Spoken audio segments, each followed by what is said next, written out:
Hey, what's up everybody, and welcome to Everything You Love, episode 24. I'm Rob Arnold, got a cool show for you today, something a little special. Mr. Mark Hunter, I think you all know him, singer of Chimaira, has been asking me for a while, saying that he wanted to get his guitar strung up, fixed up, and he's talking about that ESP Richard Z, and also we're gonna do an 8-string, I believe, but just today we're gonna focus on the Richard, and I'm not really even gonna be going through like what I'm doing, just gonna do it in the background. Well, Mark and I talk turkey, because guess what? He's right here. Say hello, Mark. I would love to focus on a Richard. Focus on a Richard. Yeah. Richard goes in ya. Richard goes in ya. It's been a while, man. Good to be here.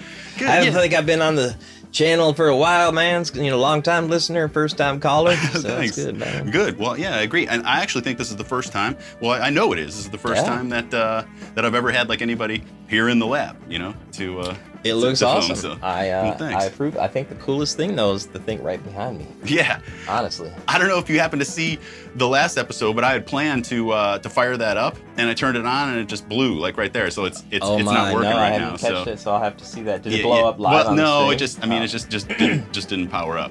So, Bummer. but I got a ton of you know, comments on what to check and what to figure out, whatever. But I still haven't even gotten around to it. It's just a beautiful relic at that. It is. It is. It's more of a prop at this point. Yeah. You know. So, but I mean, I keep saying this too. It's just so much easier using plugins rather than firing up an amp. And now, if we were going to track guitars real for the album or like reamp or whatever like that, you know, it's worth spending the time, mic up an amp, try to get some good tones and stuff. But just messing around, you know, it's a pain in the ass to fire up a half stack. You know, you have to turn the thing on. And it's loud, so you can't jam it at 4 a.m. if you're up or something. Right. Yeah. So this is it. If you guys can see there, it's a bit dirty. Dirty is the understatement. Yeah. How old do you think these strings are? When's the last time you changed it? Years ago? Christmas show. Yeah. 3-4 years ago. 3-4 years ago. Yeah. So I can tell. It sounds a bit old. The people on my stream laugh because, you know, I'll just jam and I refuse to tune it. It's just like, I ain't restringing that. I don't know how to do that stuff. It's, you know. So. Well, I'll tell you what. At least I'm for a little watching while, it's gonna play and sound butter. It's gonna be great. So this is actually the RZK1, which is the actual ESP model of the Richard Z. This thing's sweet.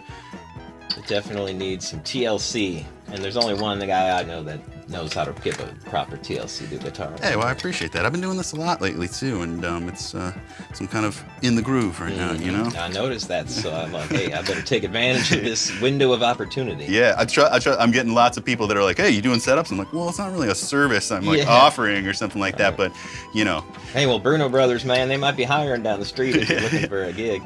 Bruno Brothers was our local music store, which was just quintessential for the Strongsville scene. I may have mentioned this to you before, but I always relish on the fact of like when me and Andals were coming up and you and Jim and Ben had your bands and stuff, at that moment, there were probably like 6 or 7 just Strongsville bands. You know, like how many little cities have 6 or 7, you know, bands that are gigging and doing stuff and recording, and a lot of it had to do with Ben, obviously, and having the studio. Yeah, I'm not sure. I mean, it felt like we had a scene. We were able to put on a festival. So. Yeah, the Camp Cheerful show, the famous Camp Cheerful show. And yeah, I mean, there was probably 8-10 bands. Now, granted, some of those guys were maybe from, I don't know, Berea and Mid Park or what, you know, whatever stuff like that. But still, Cleveland, just to be able to put on your own little festival, high school dudes. Were you out of high school at that time, or? Still in high school, and I think there was only one band that was from out of town, but I think it was just the singer that was from out of town. It was W, but everyone else was from Strongsville. W wore a tutu that day. Was that with Eternal Soul, or was that with Soul? Yeah. Correct. Yeah, Drew was the drummer. Yeah, my first concert ever at the Red Eye was Eternal Soul and Omniarch. Whoa. Yeah. So both bands played Camp Cheerful. It was Imagery, Submission, Sacrifix, District 5, Red Giant, Omniarch. No Ascension, right? Correct. No Ascension. Yeah, no, it was just, I don't think we knew them yet because, yeah, Skipline didn't even exist yet. And I didn't meet Matt from Ascension until Skipline existed because we played shows together. That's how we met. Yeah, but that was a cool time. Yeah, it's interesting. You're just in high school and we figured out a place to play. I wound up finding like So yeah, we were like kids in the hardcore scene, and there were matinees we'd go to, and big shows that would like be, you know, like 7, 8 hardcore bands or something. Yeah. Or maybe you went to the Red Eye on a local night. Yeah, in VFW halls. Stuff like that. Yeah, lots of bands playing. So I think we were inspired by that, and just knowing the fact that there were so many bands from our high school within the same age group. It was kind of a great way to put us all together on the same stage, and we wound up renting a campsite. Yeah, that was cool. And I remember, I think Garrett Zunt, didn't his dad have something to do with help put it like rent the hall or something like that? And then a bunch of like the older guys like brought beer and stuff later. And I heard something like that. There was some controversy late night or something. High school kid bringing beer? You don't say. Yeah, I was probably 15 at the time, you know, but just what a healthy music scene Cleveland had at that time, and really led to the opportunities Chimaira were given. You know, so yeah, just yesterday, over on Patreon, I posted this because you had asked me to dig through some old stuff, which we can't talk about exactly what for yet. But as I was digging through that, I found all sorts of old pictures and everything, and lots of This Present Darkness stuff. And I found the actual one sheet. Do you remember that? Like, it was what East Coast Empire came up that they'd send out to distributors and stuff. I'll show it to you after this. Yeah, that's sweet. To you know, it had a little bio about the band and all that, and what we were doing in the Cleveland scene, and just kind of cool. Little history. Yeah, that's sweet. So you've been twitching up a storm. Tell anybody that doesn't know about that what you've been doing, because it's cool. People that don't know can stop in and hear a Chimaira set. What, a couple times a week or something? Yeah, man. Just Twitch every morning. We'd listen to music, just kind of different bands, and make it. It's almost like a radio show, but also a weird TV show at the same time that's interactive. Had a lot of fun doing that because we discover a lot of new bands and or rediscover classics. Like, oh man, haven't heard so and so in 20 years. You know, it's kind of like a good place for that vibe. And then at night, stream Mondays and Thursdays. We do sets where fans can pick what songs they want to hear. It's a cool concept because you said initially you just wanted to listen to music and watch movies and stuff like that and just chill, and that's what you do. You know, people come in and just, you guys listen to music and talk about it, right? Yeah. Basically the premise of it. And watch movies now. Yeah, exactly. And I didn't know that I was going to be live performing, but then it kind of was starting to think in the beginning days of it, I didn't want to, and I wasn't really sure of how I would and all that. And then like it morphed into that, and now it's like full on, like you said, like a live show almost. And so it's kind of cool community. Definitely got me interested in things I hadn't been interested in a long time, gaming being one of them, and now I've opportunity to game with fans, and it's kind of cool, man. It's almost like tour, where you're like, you know, you play a show at night and then you wake up and you're in a quote-unquote lounge with your friends and you're just listening to music and playing video games or talking BS nonsense and looking at stuff on the internet. It almost feels like that same vibe, you know, kind of like that treehouse. Yeah. But we're on tour. It's like playing shows a couple days a week. So it's pretty interesting. Cool. And I'll definitely link it below, but remind me again, it's Twitch. It's the Chimaira Mark. Yeah, Twitch TV with Chimaira _Mark, man. Twitch TV, Chimaira _Mark. Yeah, I'll don't forget that underscore. But everybody should stop in if you haven't already. And I mean, what a cool thing. Just sit there, listen to music, hear songs sung by the singer of the band and all that. Oh, and what was I gonna say? Oh, how was your? People ask, you know, about your voice with your, you know, thyroid cancer, thyroid cancer and stuff like that. So how's that holding up? You know, now that you're doing this all the time. Man, good. And it's like I'm happy to be singing, right? Because it was maybe on a scale of 1 to 10, my nervousness was at a 2. But you know, there is that slight chance that, I think that's a road scar.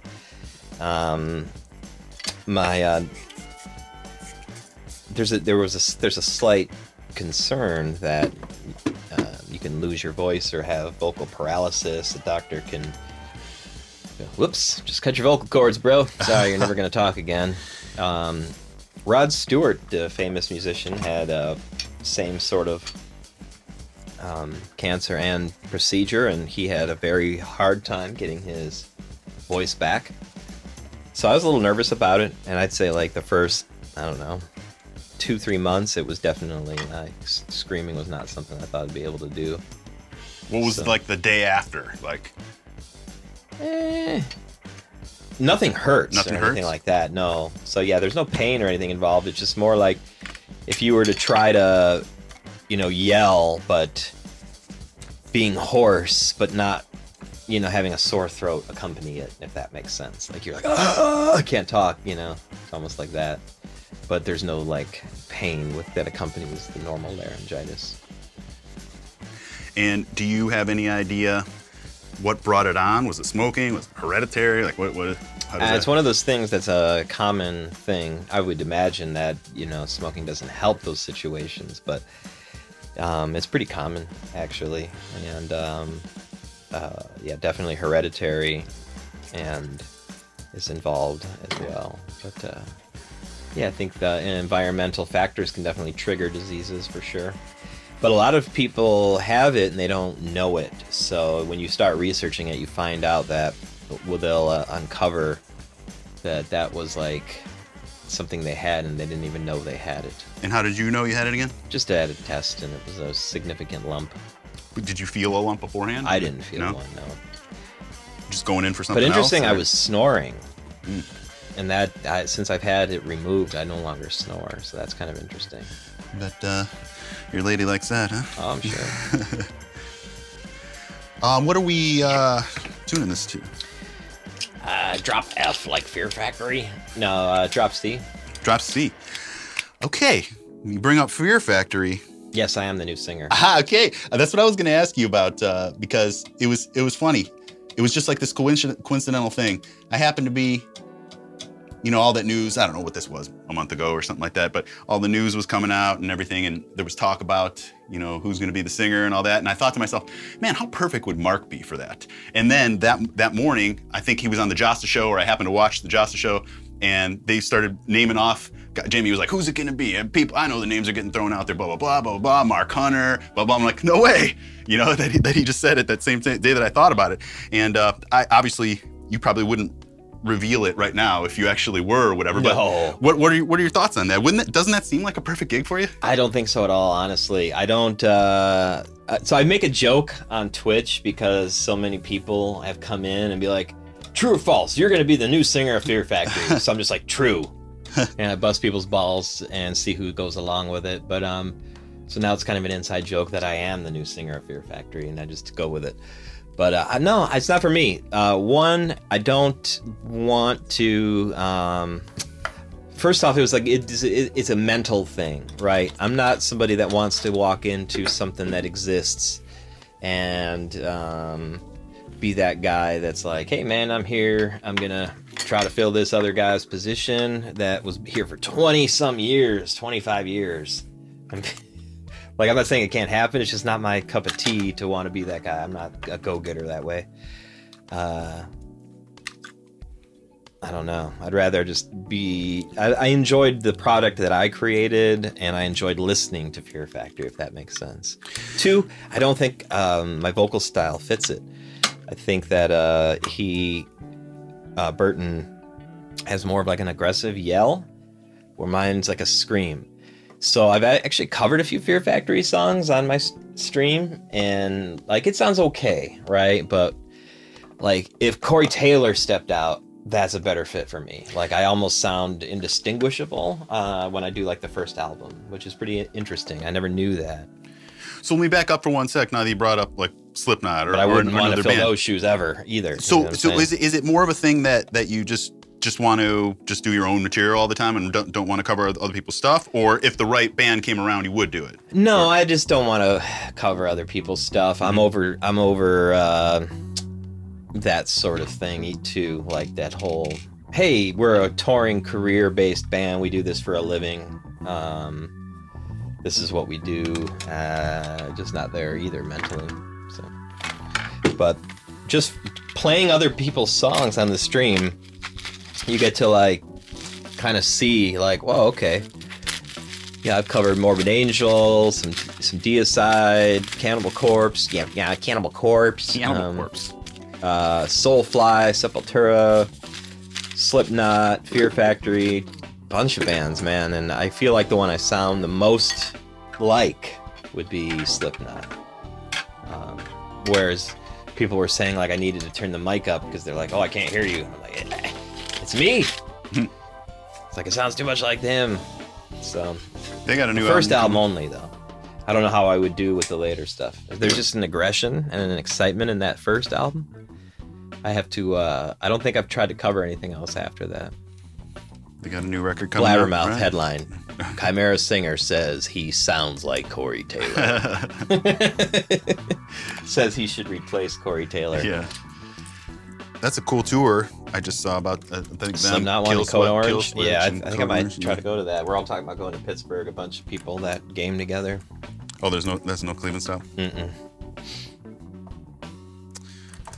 What do you miss about the road? Miss about the road? Absolutely nothing.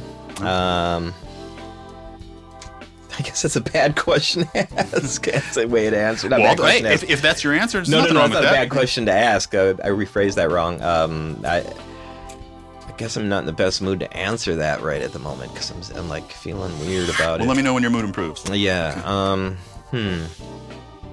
I have just travel anxiety, so. Yeah. We were watching stuff today or yesterday. That's such a great way to put it. Yeah, sorry, that's such a great way to put it. I'm going to use that. Yeah, I have travel anxiety. Yeah. I do. So we were watching on the stream. We were watching. People were asking what the inside of a tour bus was like, and so we pulled up a video, and there was the silver Prevo we used in '04. We shared with Soilwork was on there, and they were showing the inside of like the same type of bus we had, the one with the office in it, or you can change the office into 3 extra bunks. But man, as soon as he opened the door, I was like, oh, I could smell it. I had this like excitement, you know, that bus diesel air freshener, air conditioner, weird bunk sock smell. And that smell changes throughout the course of the tour. It's best on day one. Day one, yeah, exactly. I'm like, oh, I smell it. But then as soon as like he got into Bunk Alley, I'm like, oh my fucking God, my hands are sweating. You know, I'm getting anxiety. I'm like, I don't want to be in there. When was this again? You were just on a bus? 2 days ago. We were watching videos on YouTube of buses in the stream. Because the streamers were wondering what it was like inside one. So let's look on YouTube. And yeah, it was just like, man, I instantly start getting anxiety. What I miss about being on the road is being able to experience like different food and sightseeing and taking pictures of like, which I've started doing later in the band, like taking pictures of unique spots and like the traveling aspect of, you know, not being having to be somewhere all the time. Because that was a rough part. It's like, oh, you're going to Europe, sweet, cool. You're going to sit in a parking lot, and then when you're not doing that, you're going to sit in some hotel lobby and do interviews all day. So you don't really get to go to Europe per se. Yeah. If you had the opportunity to do it again, are there things that you would be like, all right, I'm going to do that differently, or I wish I would have done that, or are you satisfied with the time you spent on the road and how you handled it? And all that? I say I would probably be a little more productive. Like there were a lot of spells where we were productive writing and stuff on the road, but I think there were a lot of times where we spent like just dicking around where we could have been more productive. And I think that was definitely something I did. I'm like, oh, cool, I'll watch Smallville season 1 through 8 when I could have been like working on stuff that would have furthered our career along. Such as stuff like wasting time and but it's almost like too, it's like you feel like you're on a permanent vacation or something in a weird way, just living the quote unquote life, like, hey, I don't have any fucking responsibility, this is how I'm gonna waste my time.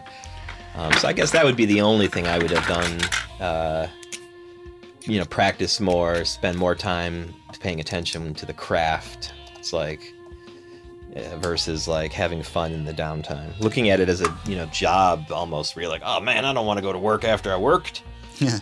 But you know, I look up to a lot of the people that more so now, you know, like that's one of those like hindsight, like, damn, I could have been practicing guitar a lot more or vocals more, learned shit in 20 years. I could have learned 2 more instruments, if not 3 kind of situation. So that's the type of thing, like I would say if you're touring, like I'd spend a little more time. being productive. It is super hard to be productive on the road. Like even if you plan out, all right, I'm going to do this today and stuff like that, it just kind of never happens. Yeah, you get tired, or you have a bunch of interviews to do, or yeah, and you know, you're sleeping till noon, let's say, or whatever, and then you know you got to do that stuff. I remember, it's like it puts you in like just a less productive lifestyle overall. I remember Arnold saying one time something that I'll never forget, like that when he would get off tour. And you could relate to this, when he gets off tour, like the day he would try to plan things to do, but it'd be the same as kind of being on the road where he didn't get everything done, where he'd be like, God, how am I gonna go to practice today and go to the gym? I'm gonna squeeze that into a day, just going to practice in the gym, you know? That's tough. Where now, I mean, I accomplish a million things during the day, you know, just because you have to, or whatever responsibilities. I gotta grab a little component real quick.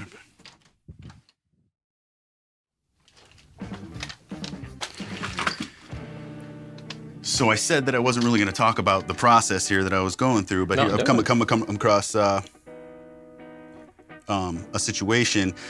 Anybody with Floyd Roses, sometimes the little blocks in here, the saddle block, like won't move the way you want it to. Like you try to stick the string in and it's like pushed back or won't move freely in there, which it's supposed to. And what that is, it's because it's cracked. And what do I do with my Allen key?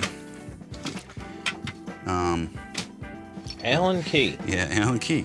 And that's generally due to either tightening the saddle bolt here too much, or just over time they crack. So you need. I would go with the former on me. You need to replace them, which is a bitch to replace, and not everybody is fortunate like me to have a bunch of these extra ones just hanging around. But I'm sure you can probably get those at. I don't know. I don't actually know. You probably order them Sweetwater or something like that. I'm talking to the audience here, not you. I'm listening to I am part of the audience, brother. You have access to all these ESP parts, and I got 3-4 of these with all sorts of sweet. They've been good to us over the years. I wouldn't know what one single thing in there does. But who boy, can I play me some Sepultura riff on that thing there? I think I've told you this before, but I remember going to Spider Studio as a kid. Before I knew you, I knew of you, and yeah, you were probably doing skip line at the time. Yeah, it must have been, or whatever. But seeing this this guitar there, I can't remember what it was, like a Kramer or a Jackson or something like that, and it was like black, but it had like a floral pattern, yeah, like flowers on it. And I do remember picking that up, and it was two things. One, it was cool because I'm like, whoa, I got Mark's guitar from Skip Line here. And the other thing, I'm like, man, this thing needs to get set up. It was just like old, not a tune. Yeah. That was actually Joe's guitar, Joe Shiggles, and then that got stolen on the infamous Skip Line Thievery Day. Oh. Speaking of those older days, got a question for you here that Mr. Mike Franco asked. I hear you've been playing video games with Mike Franco. I play lots of video games with Mr. Fedora. Fedora? What's that? Fedora. It's an inside joke. Our characters in a video game we play you can put them in outfits and stuff. And the one day he came out just rocking a fedora. Is that a hat? Yeah. His character came out with it. And it's like a game of assassins, you know, and he's just rocking a fedora, looking all Italian and mafioso.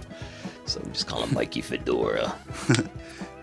He wanted to know about the Pizza Hut experience. He said that like that I had to fire you after like a week or something like that. I don't remember it being that short of a stint. Yeah, and I don't remember the length of time that I worked there, but yeah, I just remember laughing that you fired me. I told him to tell you asked him to tell you the story. Okay. Or you to tell him the story about firing me. Well, this is perfect. We could talk about it here right now. My memory of it is I remember standing making dough balls at like 8:15 in the morning. You were supposed to be there at 8, let's say. We both were supposed to be. And being like, where is he? So probably like around 9 or whatever I call, and your mom answers, and I'm like, hi, is Mark there? I'm probably like, hey, Mrs. Hunter, it's Rob. Is Mark there? So, well, he's sleeping. I'm like, all right, well, he was supposed to be here at 8 o'clock for work. And she's like, well, would you like me to wake him up? Yeah.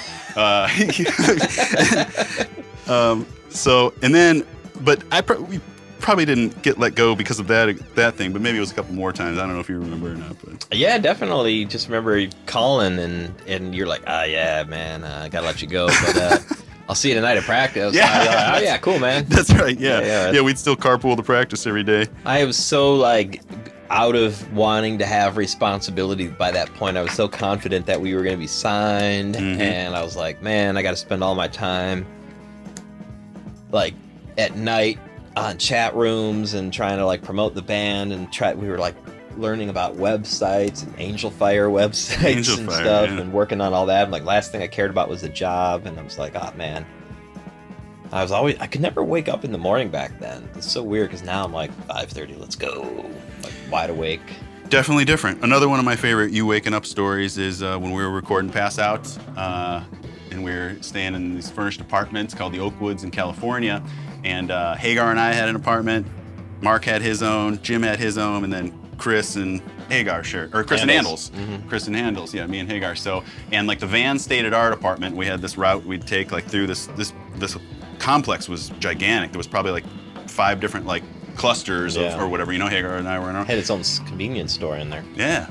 So we'd go, Hagar and I would start out, we'd pick up Chris and Handles, and then I think you maybe were the next stop. You had to have been, because there was that other time you started driving, you were driving when Jim was standing up. Yeah. But this is what it was. So you stopped like being ready, like out there, and we'd have to like call, and you'd be like, yeah, I'll be out in 10 minutes or whatever, you know? But this one time, it's just ringing and ringing and ringing, and as it picks up, I just hear this. Hello? Mark, we're outside. Oh, okay. Oh, man. Yeah. That's so weird. I'm such the opposite now. It's so crazy. I wake up at like 5:30, like wide awake, and I'm like in bed early. Yeah. Back then, total opposite. I'm early to bed, early to rise as well. I'd say it's definitely because of the kids, but yeah, I don't know. But I like this better. I feel more productive and stuff. Anyways, you can see here. See that the back's broken out there and it's cracked. So that's why I couldn't tune it that well. Well, it's not really tuning. It's more, well, yes, actually, when that is broken, it does have an effect on how easy it is to move that fine tuner. I was able to tune it, but it was harder to tune. If that, yeah, you know, it's like one of those real tight. Not that I tune it anyway. It's close enough for metal. We all know that for analogy well on the string. Floyd's are so much less forgiving in terms of being close enough for metal because one string's out, the whole thing's out, you know? And yeah, I want to try those Evertunes. I think you would love that. Yeah, I do too. Actually. So, people have been asking me a ton to do like a video about Evertunes and stuff, and I started like preparing for it, but I realized there's already a million out there. And I think people's main problem with it is that they're just kind of scared of how it works and if they'll be able to do it, but I think the Evertune website, the tutorials on there are great. They're just like, I don't know what that is, like AutoCAD or something like, but these like computer illustrations are like just super basic of how it works and how to do it. And all I do is I watched that the first time, I set mine up, and now, you know, when I go to rechange the strings or whatever, I just watch the video again as a quick refresher and set it up. So, but if you're recording chords or anything like that, especially for recording or live, it's perfect, you know. But if you want to do a bunch of big bends and stuff like that, you can set it so that it'll get bends, but it's still not as true as a regular guitar. I can tell the difference in the vibrato. It just isn't quite true. But that's totally nitpicking. But man, if I need to record all the octave chords Chimaira would use high up and stuff, man, you hit that, they're perfect every time. You remember in the studio, we'd stop and record retune for every chord. Remember like hearing stories about Mudvayne, every single note was redone. And like Spine Shake too, right? Didn't Mikey say something? They would do like a bar, tune, then they would do a bar, tune. Yeah. Like, you gotta be kidding me, dude. Well, how long that would take. That's what it takes, you know? You want to get those good sounding recordings, right? It's cool, Mudvayne's coming back. I wish we would have got on a couple of those festivals. Those have been good festivals to get on. The return of Mudvayne and little old Chimaira. And the fans are like, man, Mudvayne's doing it, why can't you? Right, like, exactly. Oh, yeah, it's just like, I love those logical fallacies that just because somebody else does something, we're automatically supposed to be able to. And I only want 4 strings, by the way. Only 4? All right, that's what you used to do too, I think. Maybe that. No, I did for a while back when I had a Les Paul right in the beginning of the band days with Chimaira. I had a Les Paul with 4 strings because I loved Max's stuff. Maybe it was my Ibanez. In those photos, I was just talking about the Present Darkness stuff. There's some of those photos from that Skip Line like Kiss show, and so you're in makeup and you have a Les Paul. I noticed. Yeah. That would have been my Les Paul. Yeah, that had 6 strings though. For a while, I was only rocking 4, and I would tune it down to like A. I was trying to do like that Soulfly Max. I'm like, I don't need more than 4 strings, brother. Just go bo-do-do, bo-do-do, bo-do-do. Excuse me. Yeah, no, it's just weird being like COVID. I was talking to people about how it's like, it's just weird to go places. I'm like, I don't miss going to like restaurants or anything. Like things we weren't allowed to go to, I don't miss going to them, except for the mall. But now we can go to the mall, and it's not a big deal. I agree. This kind of hermit, I don't know if that's the right way to say it, but this kind of lifestyle of just kind of laying low or whatever, it doesn't bother me. You know? Yeah, it's bizarre.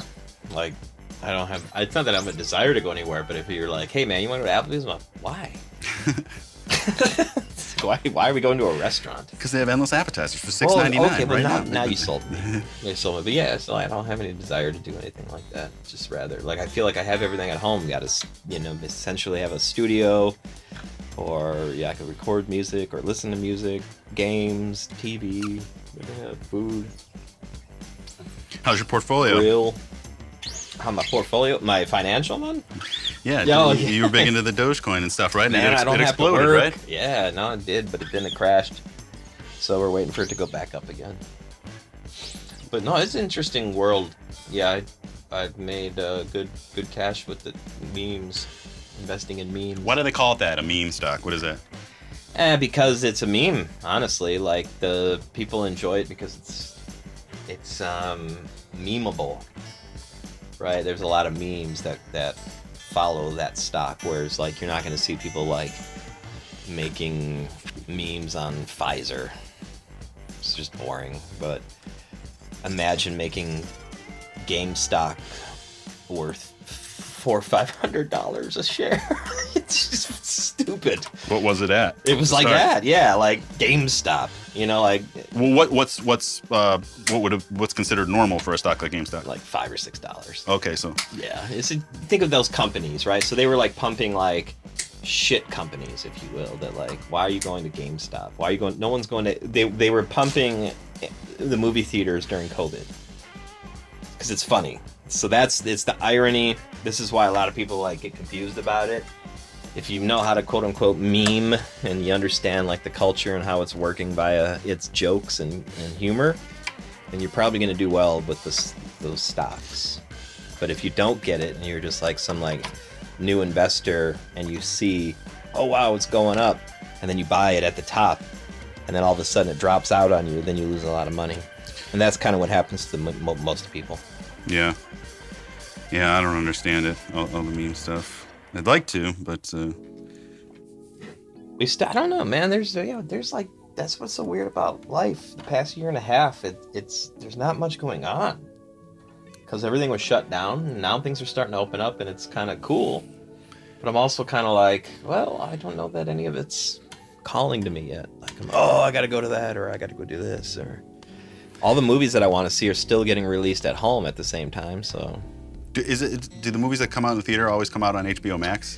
Well, if it's owned by them or being distributed by them, but there are some that are only in theaters now. Like there was that movie Saw reboot with Chris Rock of all people. Like that's only in theaters. But again, so I'm not where, oh man, I gotta go. I'll just wait. So I think this introversion that I already had, I think COVID made it even stronger. I get out every day though, like I'll walk and stuff, so I don't feel like I'm like, a shut-in by any means. I got a little theory that I've never expressed to anybody, but so it may not come off well, or I don't know. But you know how right now a lot of the talk is that like, people can't find places, or people can't find workers to work. All right, so I mean, I'm just hearing it constantly, whether it's people that are going to Cedar Point. Yeah, the lines are long because they don't have people working there. Or, if you go to whatever, Applebee's or something like that, service takes a long time because there's half as many cooks back there or whatever. And they're all blaming it on like a government boost or with people getting unemployment and stuff.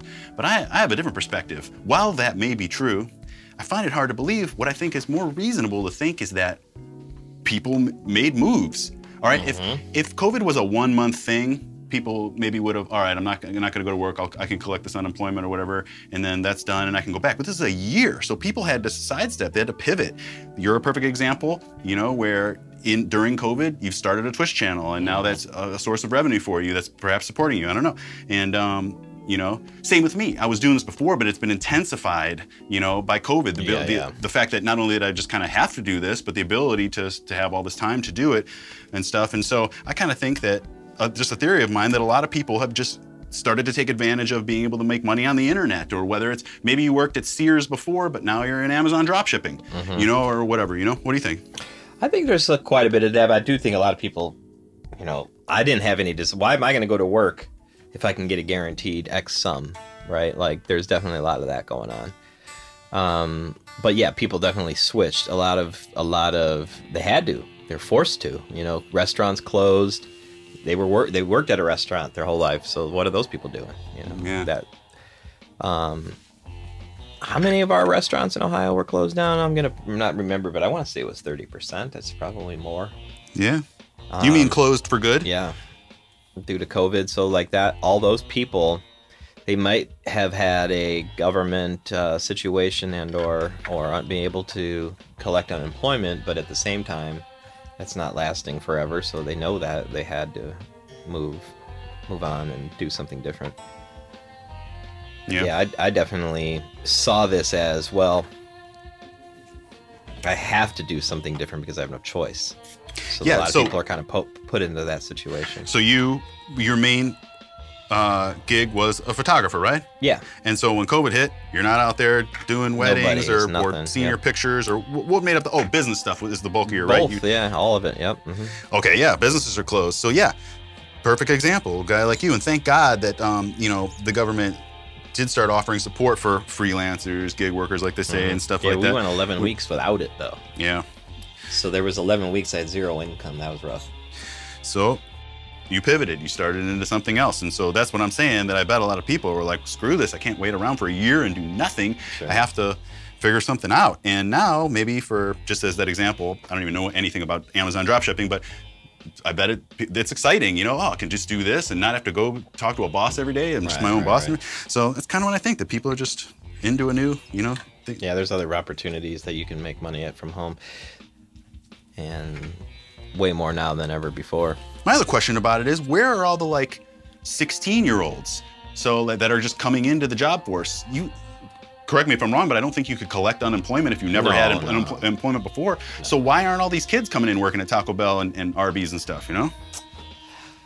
Well, I think too, like a perception, you know, we live in a time and era where Instagram and social media have put a specific type of social. Yeah, you can't be caught working at McDonald's. You're not going to want to be working on McDonald's. And you're not going to be able to afford those new J's with working at McDonald's salary. You got to go get you an OnlyFans account, bro. Good call, yeah. Makes sense.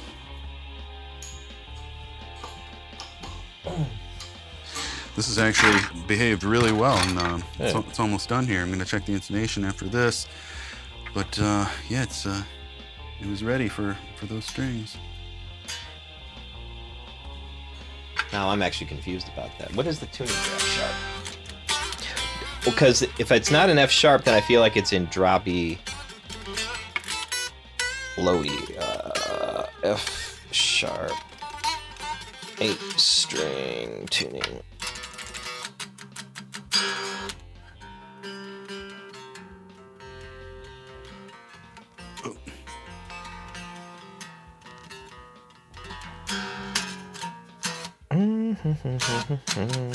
F-B-E-A-D, F sharp. So it is this. F sharp. So it's F sharp instead of G normally. Just a little higher than.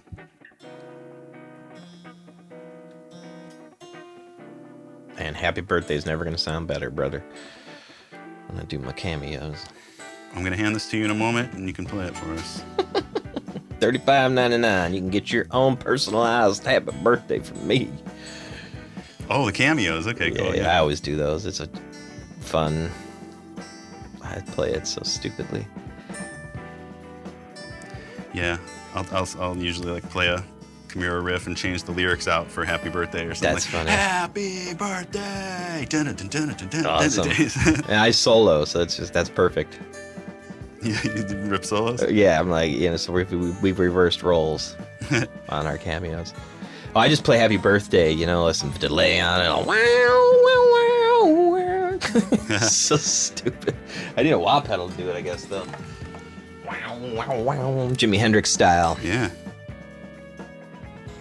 Yeah, I'm really digging that Misha from Periphery guitar plugin. Cool. Amp Sims. Fucking gnarly sounding. Bill sent it to me too. I just haven't had a chance to get it going, and I kind of figured, you know, I'm just gonna wait till I get my new computer so that Yeah, so I'm gonna have to reinstall everything anyways. You know, so, but I'm glad to hear that you're digging it. That's the Misha Mansour. Mansour? Tone Forge, right? Yeah, it's a JST plug. Mm-hmm. Yeah, it sounds nice. I haven't spent too much time with it, but man, the bite on it is nice. Is it your go-to now? Well, it's really the only thing I have set up. Yeah, I have the Joey Sturd. When you get the plugin, you get like his stuff as well with it, so you can like I've used his straight. I think it's just like the Tone Forge basic JST, which I was using the whole time until I had a computer crash, and then I couldn't find it. I don't know how I got that program if I didn't buy it. Maybe I downloaded it illegally on the internet through LimeWire. So yeah, I just happened to see that tweet from you. Was somebody gave you a sizable donation because of the records so they yesterday stole? we're on the stream and I was playing a video game. It was just very casual, and some new guy, a new face came in, you know, and he was like, "Oh, big fan," blah blah blah, and he's like, "I got all your albums off of LimeWire." And I was like, "Oh, cool, you stole all our albums." So then I was like, so I don't know, let's say maybe you could have got those albums at like Best Buy.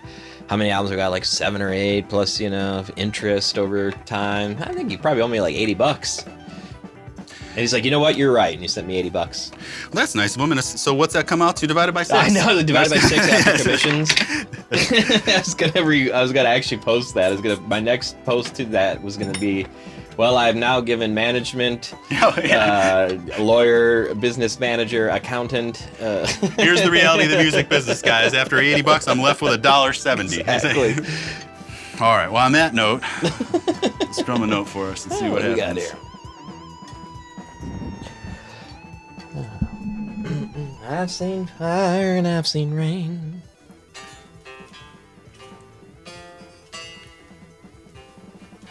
Wow. Sounds like a guitar.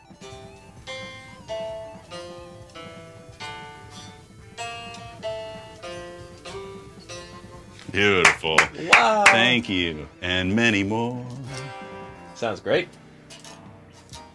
New strings, and it's in tune. And it'll be the last time you'll see it like this for about 2 years. That'll probably last you 2 years, yeah.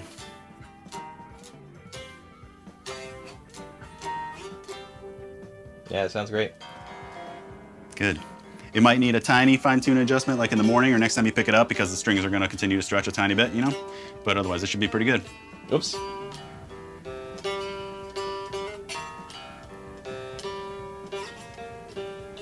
That it? Sacrifice. Right? Is that the middle of Gag. Gag, that's right. Okay. You're thinking of Yeah. yeah.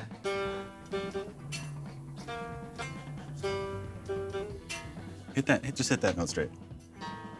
Okay. I thought I was hearing a buzz up in here, but it's almost. Yeah, Gag. A little buzzy. But So- it should be the first. Yeah. Yeah, right. So what I say is that to me it's worth having a little bit of buzz to have a nice action, and your action feels nice and low, I'm sure, and easy to play. I'm surprised by the number of people who mention Gag in the comments on the channel and stuff. So here you are. You're seeing Mark, who wrote the song, playing some riffs.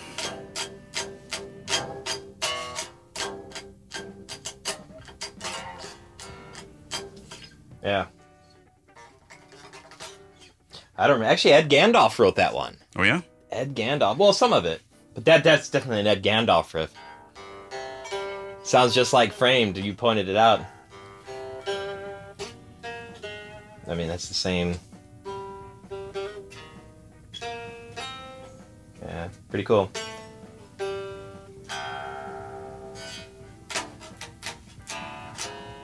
Yeah, it plays great. Looks beautiful. Looks brand new.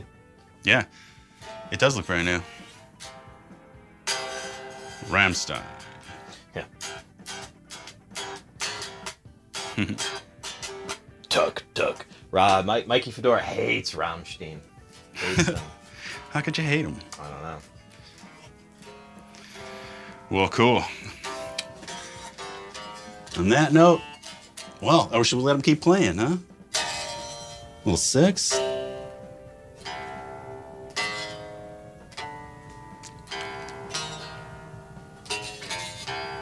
Keep it going. I'll whistle the lead.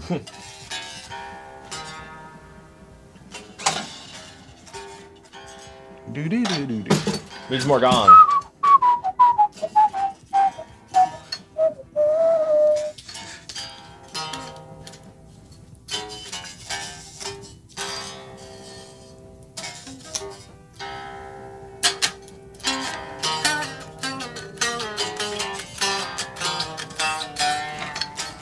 Happy birthday to you, happy birthday, friend. Good new remix.